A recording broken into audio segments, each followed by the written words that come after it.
Bos-bos, di balik makanan tradisional Indonesia, ada satu bahan yang wajib ada. Yap, daun pisang. Selain sebagai alas saji, daun pisang kerap jadi pembungkus makanan yang terbukti bisa menambah aroma wangi pada makanan. Jadi, kebayangkan bos, peluang cuannya jelas menggiurkan. Dan di Malang, Jawa Timur, ada satu nama yang lagi jalanin bisnis suplai daun pisang. Halo bos, saya Denny, ownernya Godong Balap. Saya suppliernya daun pisang wilayah Jatim aja. Saya udah masuk pasar, pengrajin, resto-resto, angkringan, dan lain-lain. Penasaran? Tetap di Cuan bos.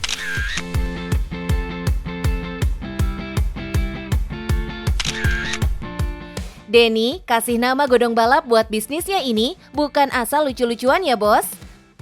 Godong dalam bahasa Jawa yang artinya daun, sedangkan kata balap dipakai karena Doni harus balapan dengan waktu. Jangan sampai daun pisang telat sampai di tangan konsumen. Telat sedikit, daun pisang tidak lagi segar, kulit daunnya bisa gosong. Jelas ini menurunkan kualitas bos. Dari kecil-kecil dulu, berhubung kita agak melonjak besar, kita merangkul petani supaya persediaan daunnya cepat tambah luas lah. Dulu paling cuma 2 lokasi, 3 lokasi, cuma diambil satu ikat, satu sepeda lah cuman. Dan dengan tambahnya waktu kita ada pemerintahan banyak, tambah banyak, kita ada 2 pickup. Nah bos, dari awal merintis hingga merangkul banyak petani setempat, daun pisang yang Doi gunakan tidak pernah beralih jenis. Denny setia menggunakan daun pisang jenis klutuk. Kalau daun klutuk emang kita panen daunnya aja, soalnya buahnya nggak laku banyak bijinya. Jadi kita cuma makan daunnya aja. Soalnya permintaan konsumen saya rata-rata jenis yang klutuk ini, teksturnya lentur. Jadi ke aroma makanan itu bisa bagus lah. Kalau buat lontongnya bisa berwarna hijau. Daun pisang klutuk memang paling ideal buat kebutuhan industri kuliner. Makanya, meski buahnya kurang laku di pasaran, daunnya justru jadi komoditas bernilai tinggi. Mulai dari produsen lontong, pembuat kue basah, resto tradisional, sampai UMKM catering, semuanya pilih daun pisang klutuk karena hasil akhirnya lebih rapi dan warnanya lebih cantik. Cara panennya ya kita harus punya lahan yang cukup besar, jadi kita tiap hari panen kita pindah-pindah tempat. Kalau udah dipanen gini kita nunggu lagi, panen lagi, kurang lebih 35 hari sampai 40 hari bisa dipanen lagi. Jadi kita harus menyediakan penanaman yang lebih banyak lagi, kurang lebih 25 sampai 30 hektar. Kalau kita panen daun, kita sisakan 1 atau 2 pelepah. Yang bisa dipanen itu yang udah ada 4 pelepah atau 3 pelepah. Jadi itu siap dipanen, bisa dipanen. Bisnis daun pisang itu bukan cuma tebang terus dijual, tapi di dalamnya ada manajemen waktu. Daun pisang nggak bisa panen sembarangan. Kalau dipotong terlalu banyak, pohonnya bisa stres dan berhenti tumbuh.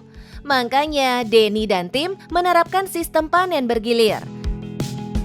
Nah bos, kalau udah keluar jantung pisang seperti ini, mending kita potong aja pohonnya. Soalnya kalau udah keluar jantung pisang, nggak bisa keluar daun pisangnya lagi. Supaya tidak menghambat pertumbuhan yang tunas-tunas lainnya. Di lapangan, ngurus daun pisang itu nggak semudah kelihatannya.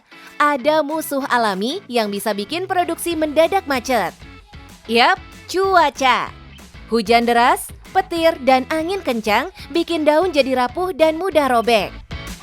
Ini kenapa kalau cuaca ekstrim, panen otomatis berhenti dan jadwal pengiriman harus mundur. Di bisnis suplai daun, kualitas lebih penting dari kuantitas. Sekali daun rusak, resto dan UMKM langsung komplain bos. Itulah resiko bisnis bahan segar. Bukan cuma panen, tapi kecepatan dan kualitas kirim harus dijaga. Kalau musim kemarau pasti kualan, soalnya kenapa kan kalau musim kemarau kan kekurangan air. Jadi kekurangan air itu biasanya 1 bulan panen, kalau musim kemarau 2 bulan belum bisa dipanen. Seperti itu, jadi kita harus menempatkan lokasinya yang datar rendah. Kalau datar rendah kan banyak air. Jadi kalau musim kemarau masih bisa dipanen. Tapi tantangannya bukan cuma hujan bos. Musim kemarau juga bisa jadi mimpi buruk buat petani daun pisang. Saat air berkurang, daun pisang tumbuh lebih lambat. Yang biasanya panen 1 bulan bisa molor sampai 2 bulan. Karena itu, pemasok besar seperti Denny nggak bisa bergantung pada satu jenis lahan saja. Mereka sebar titik kebun di beberapa wilayah dengan karakter tanah berbeda, supaya nggak ada musim yang mematikan suplai. Kalau satu lipat isinya tergantung panjang daun. Kan daun kan ada yang 2 meter, 2 meter setengah, 1 meter setengah. Jadi tergantung isinya tergantung panjang dari daunnya. Kurang lebih 14 sampai 20 lembar. 1.000-1.200 lipat. Bos, kapasitas produksi godong balap nggak sembarangan. Dalam sehari, mereka bisa menyiapkan 1000-an lipat daun yang masing-masing berisi belasan lembar. Kalau harganya tergantung pemesanan dan lokasi pengiriman. Kalau agak dekat mungkin harganya agak murah lah. Mungkin 175, kalau agak jauh nambah ongkir lagi seperti itu. Ke pasar ya tergantung lokasi pengiriman. 175 sampai 250 satu iketnya.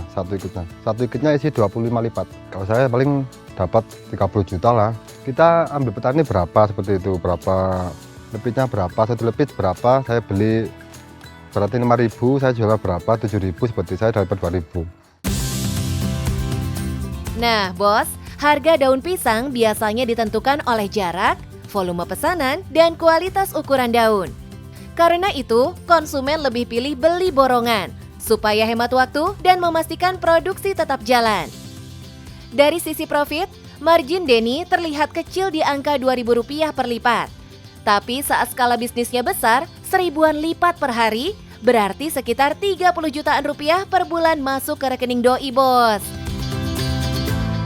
Bisnis daun pisang ini bukti bahwa komoditas lokal bisa jadi ladang cuan yang besar, asal dikelola dengan skala, kecepatan, dan kualitas yang konsisten, bos.